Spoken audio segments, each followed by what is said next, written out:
So what's up mga kaibigan? Kakauwi nga lang namin galing Taif. After a day ay babiyahin na naman ulit kami papuntang Yanbu. Isa sa probinsya na malapit lang dito sa Jeddah, mga 3 to 4 hours travel yung mga kaibigan. At ayun nga ay naglalakad na kami papunta sa office at grabe sobrang init ngayon. Pagdating ko nga sa office agad, diretso agad ako sa cooler kasi sobrang pawis talaga mga kaibigan. At si Jombi pawis na pawis rin talaga. Gabi kami babiyahin mga kaibigan, mga alas 7. Pag-akyat nga namin dito sa second floor, then nag-CR kami, ay nabutan nga namin itong bukas pa itong mga bagsak price yung mga sale dito. Kaso nga lang mga kaibigan, tiyagaan sa mga bagay na gusto mong bilhin kasi halos lahat talaga kailangan mong kalkalin para may mabili ka. Sabi ko kay Jombi, babaan tayo kasi parang wala mong tayong mabili dito. Pagbaba namin mga kaibigan ay nabutan nga namin itong mga babae. Yung 5 babae pala sa amin mga kaibigan ay hindi nakasama sa panggabi dahil pang morning na sila at in-store na nga sila dyan. Dinalangan nila yung mga signages na gagamitin namin papunta sa Yanbu. At ayun, nagkaroon na kami ng short briefing dito. Nang sa ganun ay malaman namin kung ano yung mga priority na dapat namin gawin papunta dun sa Yanbu na center point mga kaibigan. At ayun nga si Bex, nag-scooter niya siya mga kaibigan pauwi sa bahay niya. Nag-scooter lang yan mula Hera papunta sa MOA. Dumating na rin yung boss namin si Sir Rodney para ibigay sa amin yung pambayad namin sa hotel dahil mag-stay nga kami doon ng 2 days at kailangan namin mag-check-in sa hotel. Nang sa ganun ay mapag-stayhan kami. Ayun, binigyan ako ng pera. Salamat sir, panalo pag may sobra nito. Mabili namin ng pagkain. At ayun, dito rin si Itay. Galing rin nata sila ng Makkah. Mga tropa natin dito na kapwa natin VM. At ayun nga mga kaibigan, papasok na kami sa aming van dahil babiyahin na kami niyan. At ayun nga mga kaibigan, yung mga katrabaho, kita nyo naman yan, pawis na pawis kung kailan naman may biyahe kami. Tsaka kami nasiraan ng aircon ng aming van. Kaya yun, ang malas talaga, wrong timing talaga. At napakaluwag lang ng aming van dahil ilan na kaming babiyahe mga kaibigan. 8 lang kami, kasama na yung 2 babae. Sila yung napiling babae na pwedeng isama sa amin. Ito ngayong stopover na hinintuan namin una kasi nagsi-CR sila. Samantalang iba naman ay bibili ng makain sa biyahe. At ayun si GR na una na pala sa akin. At ako naman, diretso agad dito mga kaibigan sa laban. Hindi pwedeng walang laban tayo mga kaibigan dahil parang ito na yung energy drink ko dito sa Saudi, yung laban. Kaya sa mga kababayan natin papunta pa lang sa Saudi, try nyo agad bumili ng laban. Yung first day ninyo, inumin nyo agad tong laban. Ang sa ganun ay maramdaman nyo yung Saudi.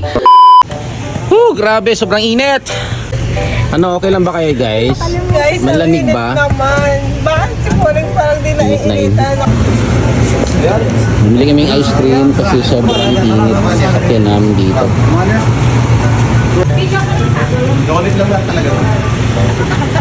Wow, sarap naman.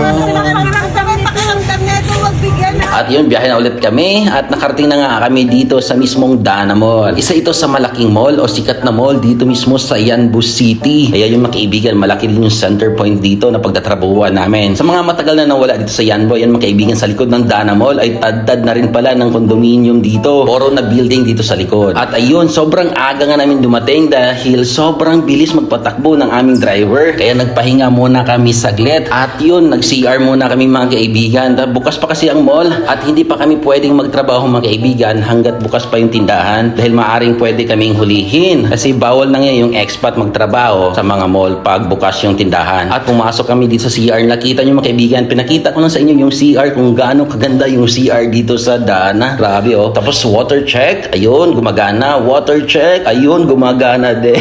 O, diba? At nakasalubong ko nga tong dalawa kung saan to nagpupunta. Ayun, parang mga adult dito, timang nandito. At ayun mga kaibigan, syempre, sabi ko, parang kayo na lang lagi may exposure sa vlog ko. Tapos ayun, videoan mo na nga ako saglit. Ay ayun, pa-video din ako dyan mga kaibigan. At ito, nadaanan rin namin ito mga kaibigan. Ito yung center point dito sa mismong Yanbu. Sobrang laki na ito mga kaibigan. At hindi pa ito na-renovate. Baka soon, i-renovate din to. At ayun nga, after ilang oras na pagtatrabaho, ayun, nag-break na rin kami. Grabe. Ito mga kaibigan, yung mga baon namin, mga tira-tira to sa bahay kasi biglaan yung pagpapunta sa amin dito. Nag-duty pa kami niyan ng gabi hanggang umaga. Tapos sinabihan na kami bandang tanghali, hindi na kami nakapag-prepare. Kaya yun, yung baon namin kaunti lang. After namin kumain, nagtimpla na rin to ng kape si Evelyn, o di ba? Libre naman ang kape dito mga kaibigan sa gatas dito sa company namin.